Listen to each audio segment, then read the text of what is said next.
Hello, everyone, and welcome to the last lecture of the semester. Um, it was an interesting semester, to be honest, but hopefully, we all of us gained something out of it. All right, so yeah, I'm gonna post information about the final exam, which, as I said in a previous communication, it will be on the 5th and the 6th. It will be a take-home exam. Right, and with that out of the way, let's start. So let's start with Faraday's law.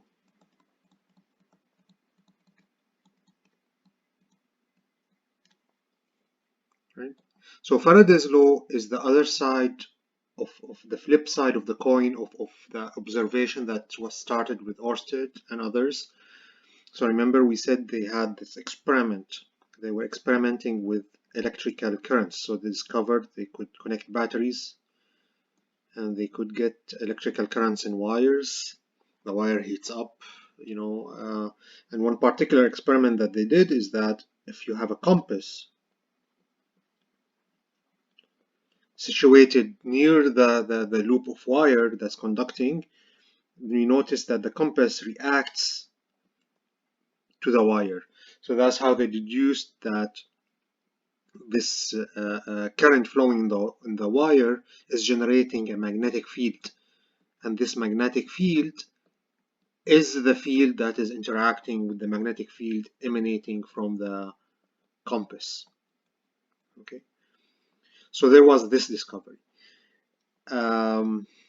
Another curious discovery seems to be like kind of like the opposite of this. So you have a current, and then the current affects a magnet, right? Like the compass. The flip side of this discovery, which was first described properly by Faraday, was that if you have, forget about the battery. Let's say you just have a loop of current, loop of wire. So you have a wire. So this is a copper wire. And you get a magnet. You stick a magnet inside the wire. So this is north, south. And then you move the magnet up and down, right? What people discovered that if you do this movement of the magnet curiously creates a current in that conductor. And that was weird for people, and they tried to understand what was happening, because I mean, up to that point, the only way you can get current through the loop, like let's say you have a loop of wire, like a conducting loop. So let me draw it thick like this, right? Okay, so if there is a current flowing, and remember from the chapter we studied about the steady flow of electrical current. So if there is a steady flow of electrical current, that means there's an electric field, right? Inside here, because J equals the conductivity times E, right? And then we specified the postulate for steady current as J over sigma, right? dl, right? As being the EMF.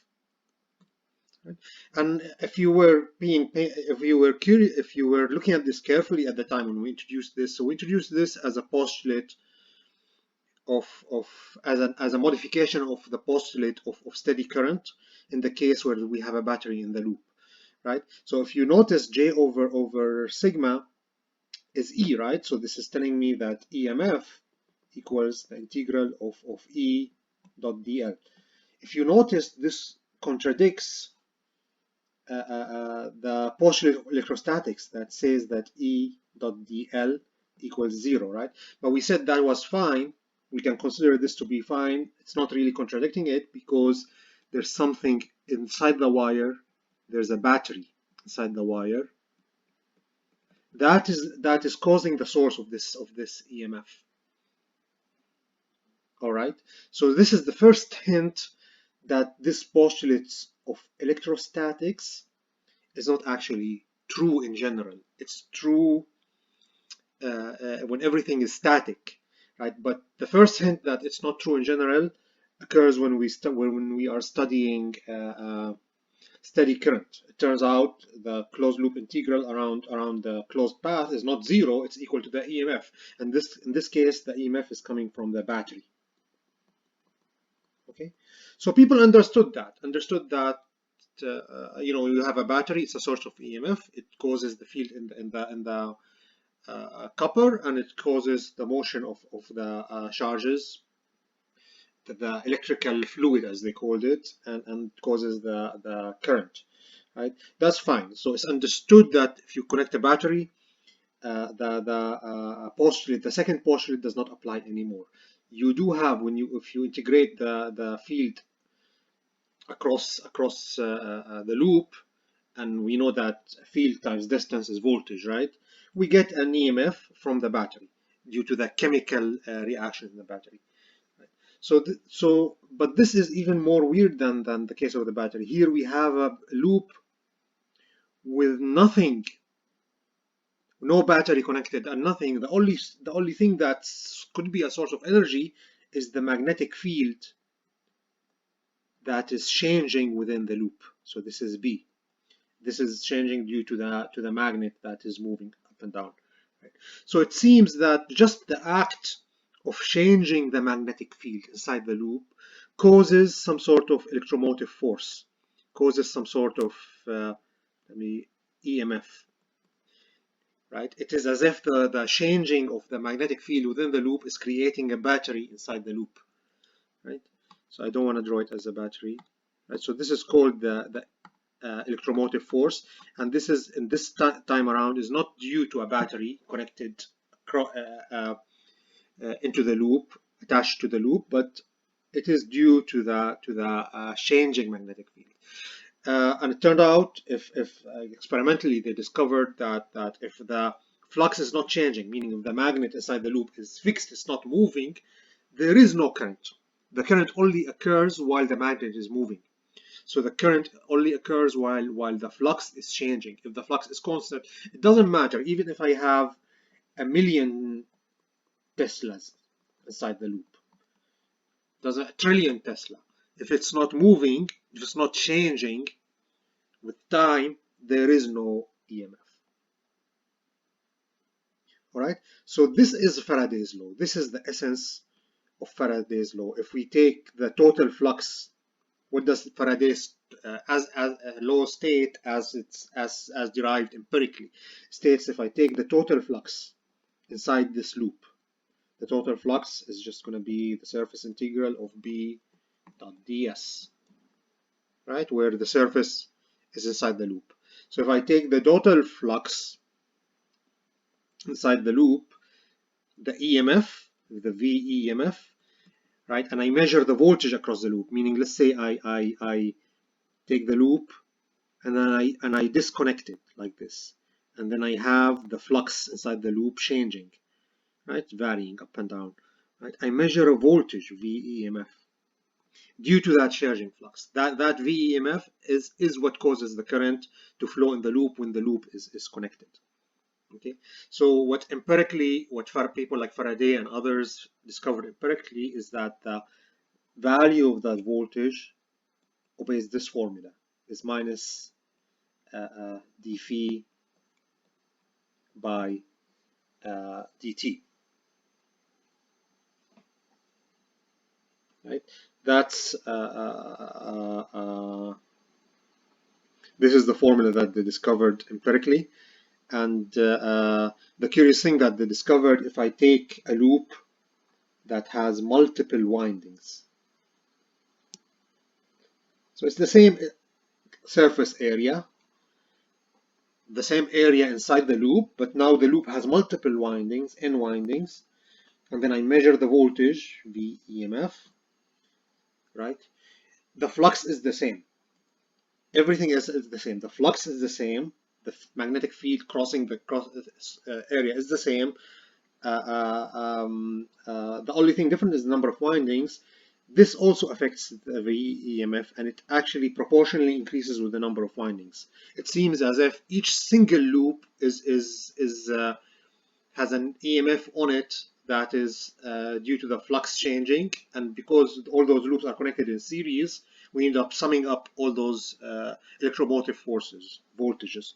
So we end up with this formula, minus N d phi by dt. Okay, so up to the time of Faraday, people understood this conceptually and a bit mathematically.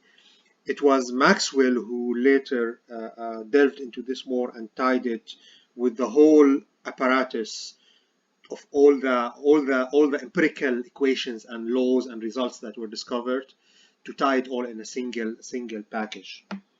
Right? So what does this law tell us? Let's take Faraday's law.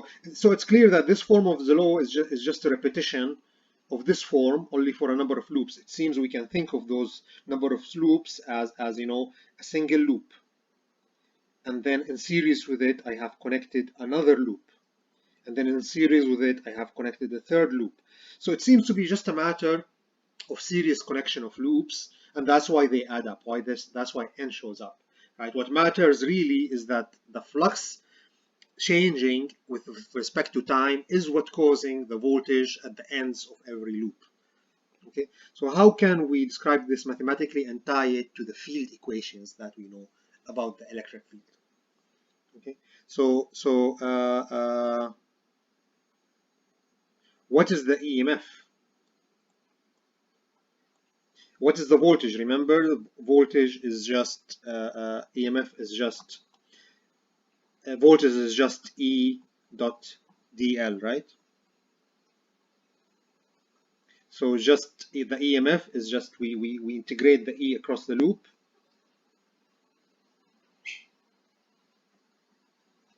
Right, and that gives me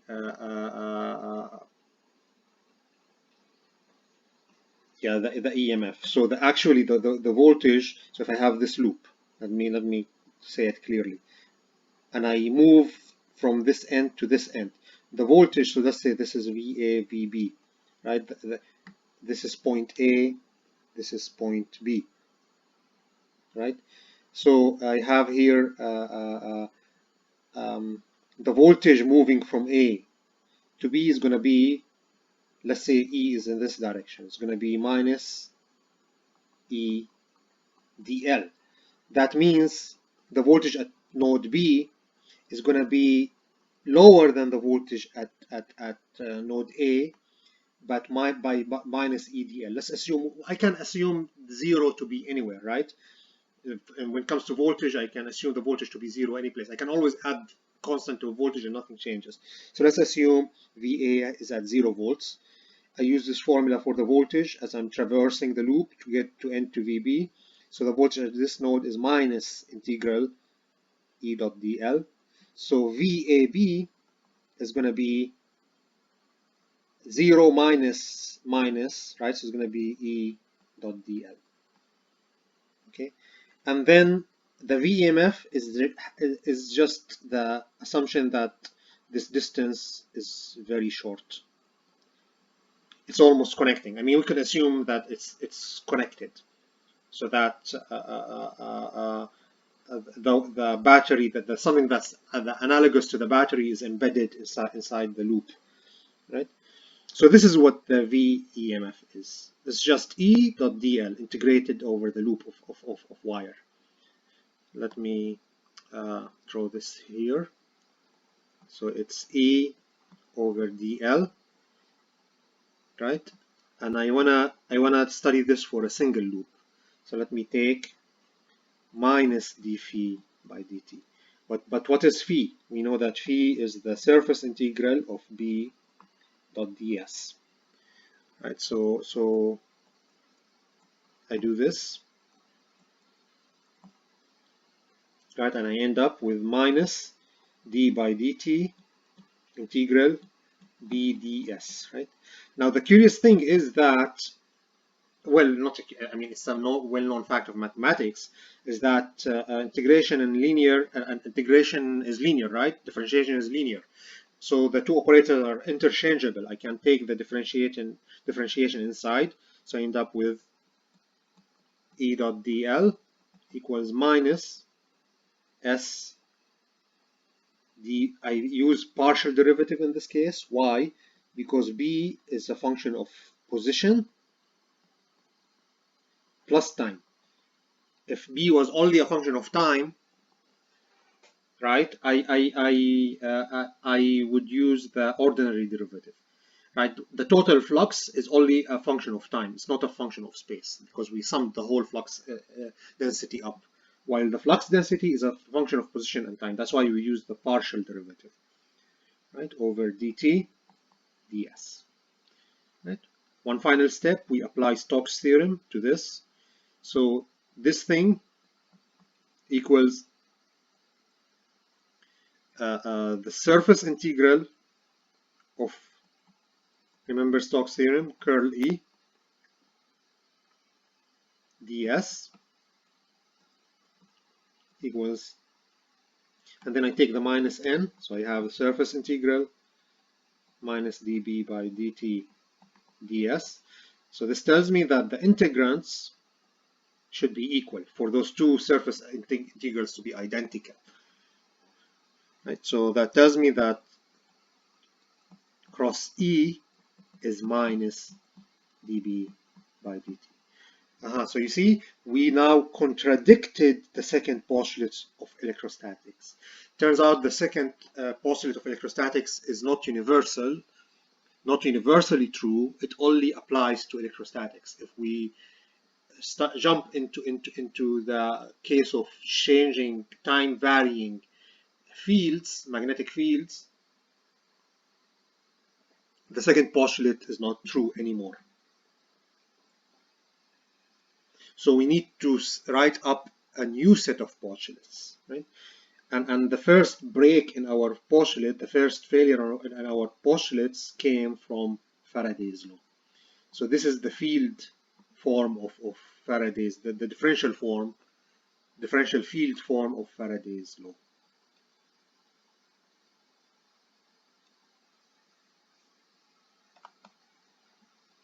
Okay. Now let's write down our postulates again. So we had two postulates, right? We have the postulates that are from electrostatics.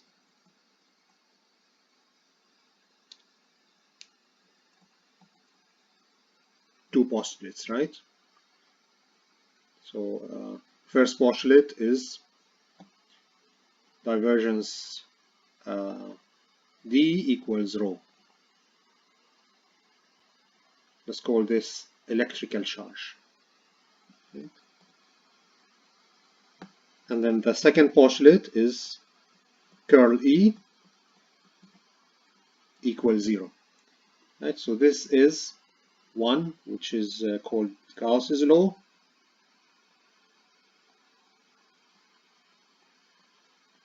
And this is 2. I don't believe it has a name, right?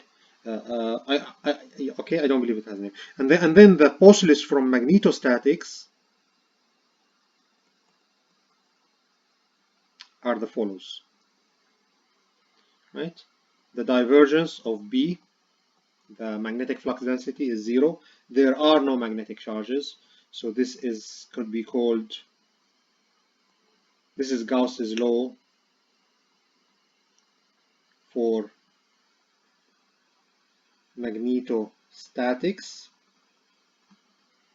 and then curl H equals J, that flux density, right? This is Ampere's law.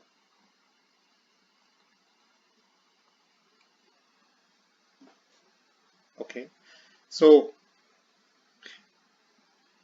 people quickly noted that due to Faraday's those laws were derived empirically. We understand them now to be only correct for cases where the fields are static, right? So, but they're not universal, and people slowly started to realize that they were not universal. The first crack to those postulates or laws was the discovery of Faraday's law, right? So corrections. So now those we said are not universal. Those have only their specific application domains. How can we apply corrections to them to make them universal, to make them laws that are true for everything, for both static and time varying cases, for any kind of electromagnetic field? So the corrections happened piecemeal, right, and resulted finally in Maxwell's equations. And it was Maxwell who ultimately put in the final piece. Okay. We call them Maxwell's equations, but really like a bunch of people worked on them, but Maxwell was the first guy to describe them mathematically, right? Rigorously. And then the modern vector notation, the curl and the div that we use was developed by a bunch of people, by Hertz, by American physicist from Yale, who developed most of vector calculus as we know it. Forgot his name, something with the G, Gilbert maybe, and Heaviside. Olivier Heaviside, Scottish scientist who really pushed the curl and the div and the gradient notation. Okay. Maxwell wrote his equations not in this form. He wrote them as 20 separate equations. Oh, one thing I wanted to add here, there are a bunch of auxiliary laws. Those are not fundamental, but those are not fundamental field laws. Those are auxiliary laws, which are well, we know that the constitutive relation D equals epsilon E and B equals mu H. And then we have the continuity equation, divergence J plus d rho by dt equals 0. This is called the continuity equation. And then we have the Lorentz force law, F equals QE plus QV, which is velocity, cross V. So those are all auxiliary laws that orbit those main field laws. Okay, but those, like we said, need corrections. The first correction was what? Right. So let me write them in this manner. Let me start with the divergence laws separately. Okay, and this is equals rho, and this is equals 0. Those two first laws, Gauss's laws. So this is two expressions of Gauss's law. One for electrostatics and one for electricity and one for magnetism. Those, turns out, don't need any corrections. Right? So those first two don't need corrections. Now we discovered that the third one, which is curl E, which we thought from electrostatics should be equal to 0, turns out it's not equal to 0. Faraday and others discovered that this equals the rate of change of B, the flux field, with respect to time. This is called Faraday's law.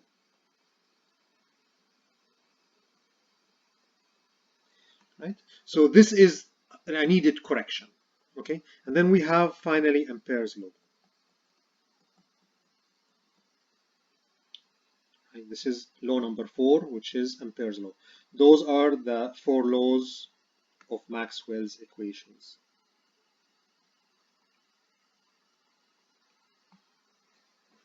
Okay, so we said the first one doesn't need correction, the second one doesn't need correction, the third one, empirically, through experimentation, we discovered Faraday's law and we need this correction.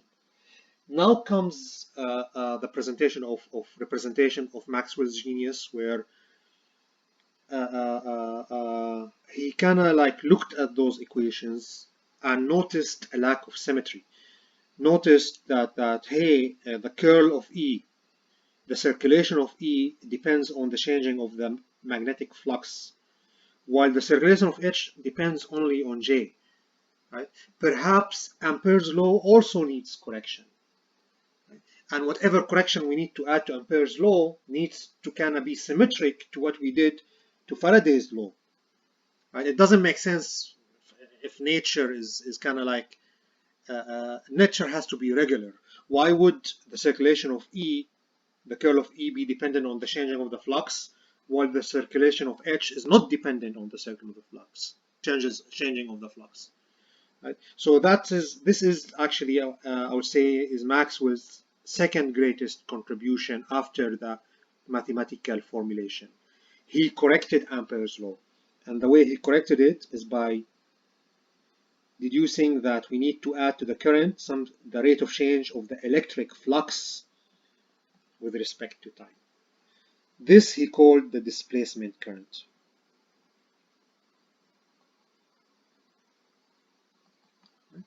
And then these four laws now are the complete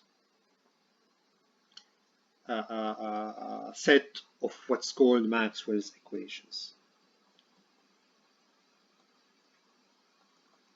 Right? So it's just a matter of empirically developing laws, filling in the gap as we move in, as we further understand the material, and then after we start filling in some gaps, we start looking for cases where symmetry should apply and fill in more gaps until we reach the final form. And those are the forms of the equations that if you solve, as Maxwell did, you discovered that waves exist as EM fields. And not only that, you discover that those waves travel at a certain speed c, which is the speed of light. Right? And probably you will do that in a future course. The speed of light turns to be 1 over mu epsilon, 1 over square root mu epsilon. Okay, those are the infamous Maxwell's equations. Let's study their units a little bit. Okay, so let me write them down again. So I have divergence D equals rho, divergence B equals 0, curl E equals minus dB by dt, curl H equals J plus delta D. And then, of course, the relationship between the D and the E fields and the B and the H fields. You know, D, the flux density, is always equal to epsilon. Let's take it in a vacuum. If it was in material, I would just put in epsilon dE, and then B equals mu naught H, of course.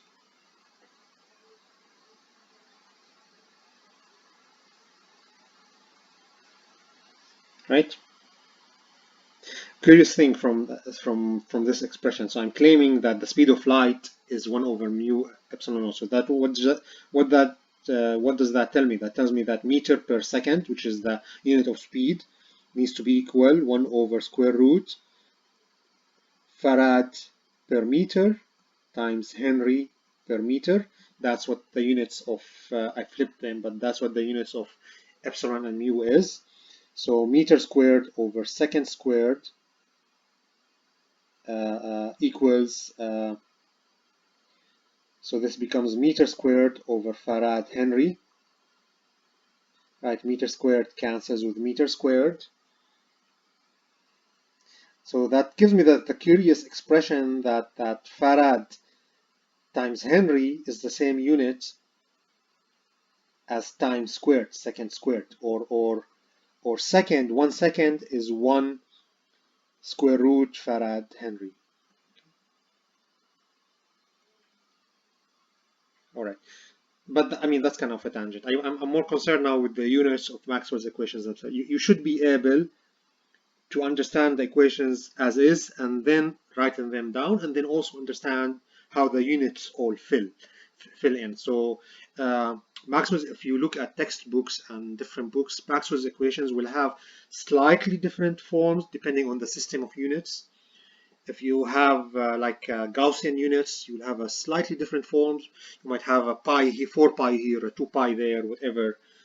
You might have some forms where the speed of light is 1, is defined to be 1, right? But this form that you see is in engineering is the form that follows the SI system of units, which is the kilogram, meter, second, and ampere.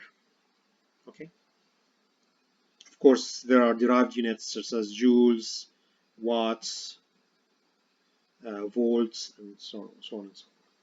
Okay. So what is the unit of charge density? Coulomb per meter cubed, right?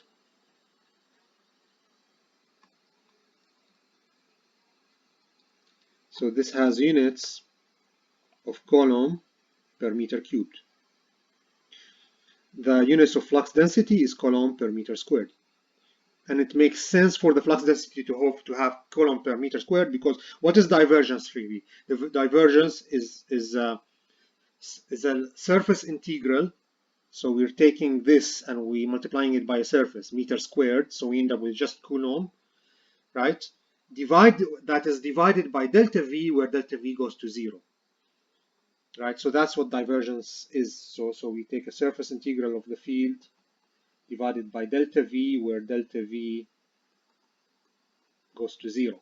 So Coulomb over meter squared times meter squared gives me Coulomb divided by meter cubed. So the unit in this equation, Coulomb over meter squared of the flux density turns into the Coulomb over meter cubed of the charge density. So in terms of, if we forget about everything else, all the empirical experiments that led to this equation, the minimum thing that should happen is that the units should make sense between the right hand side and the left hand side. So the units do. Okay. I'll make the argument for B shortly when I give you even a more symmetrical form of those equations. We'll get there. But let's go to E. What is B? B is Weber per meter squared, right?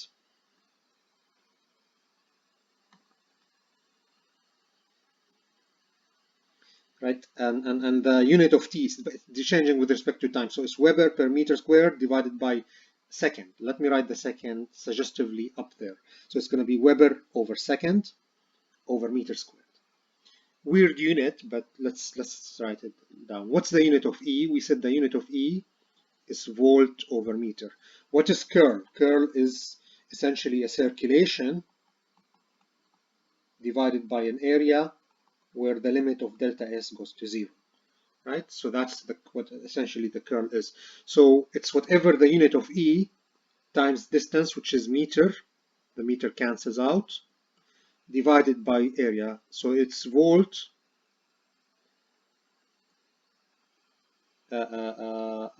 over meter squared. So curious, the unit the unit on the right hand side is Weber second over meter squared.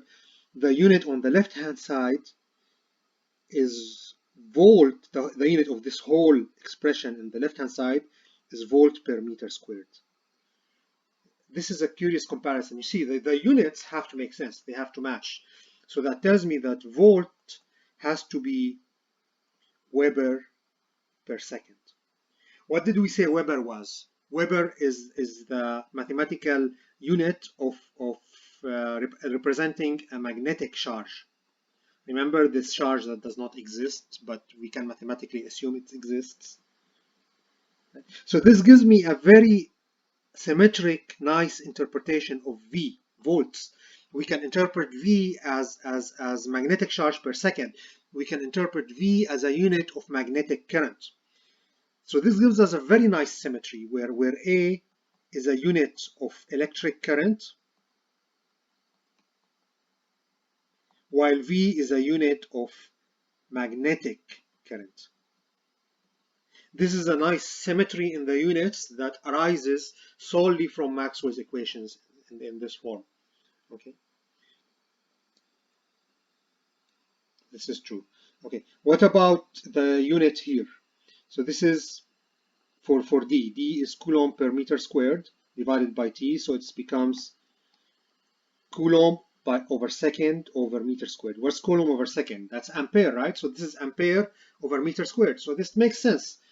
I mean, delta D by delta T really is a current. It's called the displacement current, but it's really a current because, and I'll go into that later, but it's really a current. Well, the minimum that should happen if I'm going to claim it's really a current, it should have units of current, and it does. When I take Coulomb per meter squared and divide it by second, I get Coulomb over second over meter squared. Coulomb over second is amp, so I get amp over meter squared, which is current density. J has amp over meter squared. The units make sense. H has amp per meter, in contrast to E's volt per meter. Notice the symmetry again, right? And I take amp per meter. I find its circulation, so I multiply by meter, divide by meter squared. I end up with amp over meter squared. So this whole thing has amp over meter squared. The units do make sense, right? And we have this extra interpretation, this extra understanding of V. V, we interpret it as energy, and that's a valid interpretation of it, but that's a valid thing that it represents. But also it represents a unit of magnetic current. Same thing. A, we derived it as a representation, as a unit of electric current, but it also could validly express or represent a unit of potential energy for a magnetic charge that is moving. So if let's say a magnetic charge exists somewhere in the universe, and I try to examine the energy that it takes to move it from one point to another point, in the same way that V turned out to be the unit of the energy for the potential energy for the electric charge, A turns out to be the unit for the potential energy for moving the magnetic charge. So there is this beautiful symmetry here. Yeah, so the units make sense. When we look at those equations, we should understand not just the expressions, but the units of the expressions and how they all tie together. Right? So I'll write them again. So those are Maxwell's equations. The divergence D equals 0. The Gauss's laws, divergence B equals, not 0, rho 0. Curl E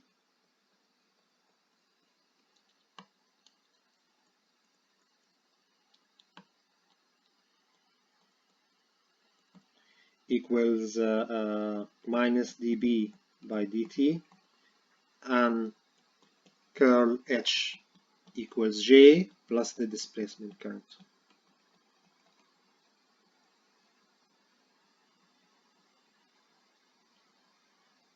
Okay, so I want to do so. Notice how one big part of arriving at the equation was filling in the symmetry. Faraday's law showed us that curl E is delta B by delta T. So from symmetry, curl H needs to have a rate of change of the flux, electrical flux in it, just to make the equations more symmetrical, right?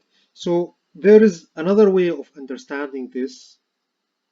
Let me start there. Let me start with the way of kind of physically understanding those equations better. So this is the mathematics, but there is a way of conceptualizing them that's more rooted in the physics, right? And then there is, and notice that this is still not the most symmetric form of Maxwell's equations. So this is the form that's used, right? Because this is what corresponds to nature. But notice that, hey, we improved the symmetry. So we had delta B by delta T, then we added delta D by delta T, but there's still some non-symmetry. So divergence of D is rho, but divergence of B is 0. This is not symmetrical. There is no J in curl of E, so this is not symmetrical. So there's a way to get at the most symmetrical form of the equations, and that requires us to assume the existence of magnetic charges. I'll get to that. But before I get there, I want to give you the kind of like physical sort of interpretation, physical way to interpret those equations. right? So we started with D and B. We said we can consider D to be the polarization representation of the electric field. So E is the field intensity representation. It's the field that represents the force that each charge feels, right? So E has to do with force, and D is a flux density, it has to do with polarization. So D has to do with imagining that all of space there are dipoles in all of space that are fixed in space. Remember this picture? And depending on the existence of the electric field, those dipoles, so I have Q plus, Q negative. Let me zoom in on one, something like this, plus negative. Those dipoles stretch, contract, orient themselves, right? This is polarization, and this is what D represents. D represents the degree of polarization. Okay, so that's fine. So we have this way of that we can imagine what D is. I'm going to show you how you can see physically how this picture of D leads directly and easily to the concept of a displacement current. So we said from Ampere's law, curl H equals J. J is actual current, actual charge flowing, right? But what happens if we have a situation where we have actual charge flowing, so we have a current density, but also we have a changing electric field? What does a changing electric field mean? A changing electric field, let's say E is changing up and down, varying. It's varying. Let's say sinusoidal. It doesn't have to be sinusoidal, but it's varying. Well, E varying means that those dipoles, those polarization dipole densities, those electrical dipole densities that are polarization, that are distributed finally over all of space, if we have a varying electric field, those start vibrating. So those dipoles start vibrating. They start expanding and contracting in a uniform manner, in a periodic manner. So what happens if a dipole is vibrating, is moving, means the positive and negative charges are moving within the dipole. The dipole itself is not moving in space, but the dipole is vibrating around a point in space. What does it mean for a positive charge to, let's say the vibration is going out? What does it mean for the positive charge to go out? That means there's a current in this direction. What does it mean for a negative charge to move in the opposite direction?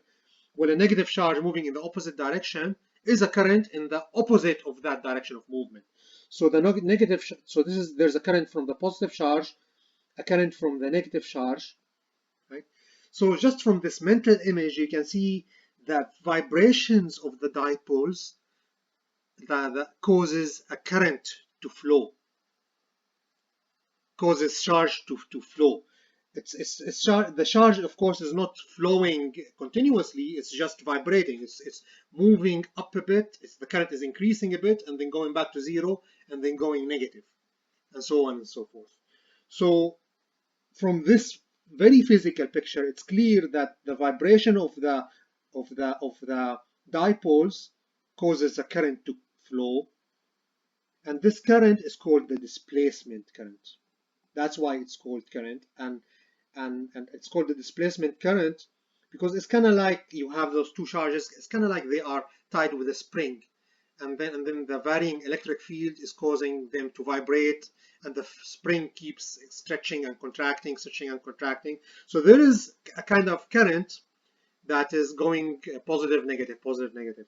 So there is literally, from this picture, a current. And whatever current we have, we need to add to Ampere's law, right? Ampere's law states that the magnetic field circulation should be equal to all the current flowing. It turns out from this picture, the current flowing is not just the free current flowing, it's also the displacement current due to the vibration of the dipoles, which is delta D by delta T. If the dipoles are fixed, meaning if the dipole is not vibrating, it's stationary, there is no movement of charges, there is no current. The current only occurs if the dipoles are vibrating. So this is a clear physical way of seeing the correction to Ampere's law. And that applies also to the curl of E, right? We said this is Weber over second over meter squared, right? And we said we can interpret V as the unit that represents. V has two interpretations. It has interpretation as energy, potential energy for a point charge, for an electric charge. It also has an interpretation as the unit of magnetic current. So I can take this to represent magnetic current, right? Weber per second. So in a way, this represents displacement current. So if we imagine in all of space, there B is the polarization field with a bunch of dipoles, where the dipoles now are dipoles consisting of magnetic charges, right? Then we can easily see this picture that the vibration of those magnetic charges is going to cause a magnetic current, right? And then we should deduce that in the same way that the circulation of H is caused by an electrical current, we should deduce from symmetry that the circulation of E should be induced by a magnetic current. Delta B by delta T is a magnetic current, right? So that's why it should exist in this equation. Okay. Now this is going to bring me to the most symmetrical form of Maxwell's equations. And I'll write it down. I wanted to write it down here, but I guess there's no more space, so I'll write it down underneath here. So this is Maxwell's equations in most symmetrical form. Okay, this form is completely symmetrical now. There is the missing pieces of asymmetry will be taken care of. So the divergence of D, electric flux density, is rho E. By rho E, I mean the electric charge density. The divergence of the flux density of B is now equal to rho M. Rho M is the hypothetical mathematical magnetic charge density. Curl E, circulation of E. Circulation of E, from Ampere's law, its circulation should come from a current. So circulation of E comes from a special kind of current, but not the electrical current that we know. It comes from Jm, which is magnetic current density, meaning if we have a bunch of magnetic charges that are moving, plus the displacement current, delta B by delta T, the circulation of H, the magnetic field intensity, should also equal current, the sum of all currents, displacement and regular. So JE is the vanilla electric current density plus minus the displacement current, which is delta B over delta T. So this is Maxwell's equation in its most symmetrical form. It shows a bit one element of anti-symmetry. What it's still symmetric, but a kind of symmetry that's called anti-symmetry that it shows is the positive and the negative. And there's a deep reason for that, but I won't go into that. But this is Maxwell's equations in its most symmetrical form. And if you it has J for circulation, it has J's everywhere. It has displacement currents, and then for the divergence, it has rho's everywhere, right? The only thing now is that in nature, well, in our understanding of nature, if you go back to the Big Bang, in some models of the Big Bang and the first few seconds of the universe, there is a conception of the existence of magnetic charges. But for some reason, for a lot of theoretical reasons, it turns out the universe as it evolved right now does not have magnetic charges.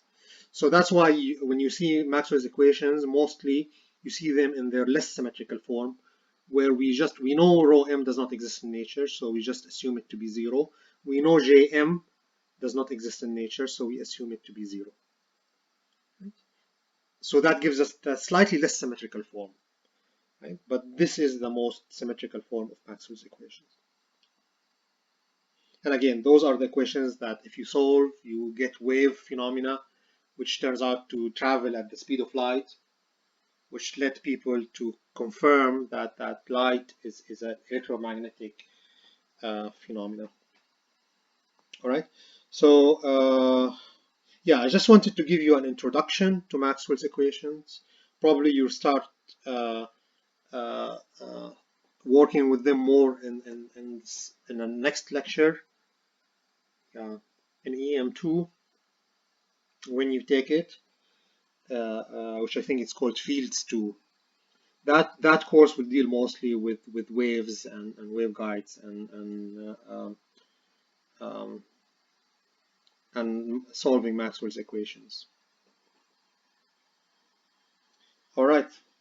So thank you guys. It was a fun semester, a little bit unorthodox towards the end, but and this material is dense. To do it is justice, to give it justice, you need to go deep in a lot of things. I think, in my opinion, the amount of material that's suggested for this course does not is not. If you want to get a good understanding of this course, is not healthy to try to cram in all the material that is hopefully people hope to cram,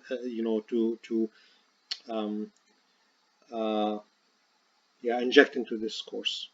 I hope we kind of like walked through a lot of different topics to give you a good insight on a lot of stuff, but there's also a lot of stuff that we did skip, especially towards the end. We skipped a bit on transformers, magnetic circuits, that kind of thing. More details about EMF force, electromotive force, but hopefully we touch upon all the important stuff. And hopefully you enjoyed this class as much as I did. I'm gonna, again, like as I said, I'm gonna upload this. I'm gonna update Canvas with information about the final. And if you have any comments for me, yeah, you can send them out. Remember to do the reviews. I think you got the email for those reviews. So the more feedback we get, the better we are at adjusting the material for next time. All right, thank you guys, and stay safe.